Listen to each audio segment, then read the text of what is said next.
ಯಾರು ಮಾಡಿದಾರೆ? ಇವತ್ತು ಮಾಡಿದ್ದಾರೆ. ಸೊ ಈಗ ನಮ್ಮ ಪಾರ್ಟಿ ಸ್ಟ್ಯಾಂಡ್ ಏನಿದೆ ಅದು ನಮ್ದ ಸ್ಟ್ಯಾಂಡ್ ಇದೆ. ಆದ್ರೆ ಇತ್ತೀಚಿನ ದಿನಮಾನದಾಗ ನೀವೆಲ್ಲ ನೋಡತ್ತೀರಿ.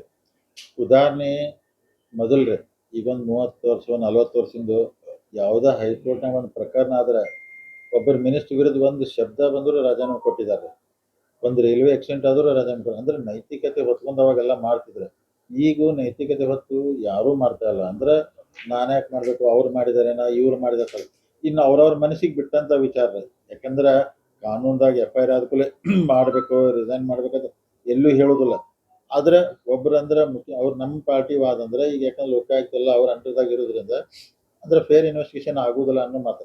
ಇನ್ನು ನೈತಿಕತೆ ಅವ್ರಿಗೆ ಬಿಡ್ಬೇಕೇನು, ಅವ್ರಿಗೆ ಬಿಟ್ಟಿದೆ. ಅವ್ರು ಕೊಡ್ತಾರೋ ಬಿಡ್ತಾರೋ ಅವ್ರಿಗೆ ಗೊತ್ತು, ದೇವ್ರಿಗೆ ಗೊತ್ತು. ನಿಮ್ಮ ಮನೆ ಮಾತಾಗಿರುವ ಪ್ರೀತಮ್ ನ್ಯೂಸ್ಗೆ ಒಂದು ಲೈಕ್ ಕೊಡಿ, ಶೇರ್ ಮಾಡಿ, ಕಮೆಂಟ್ ಮಾಡಿ, ಸಬ್ಸ್ಕ್ರೈಬ್ ಆಗಿ. ಎಲ್ಲರಿಗೂ ನಮಸ್ತೆ.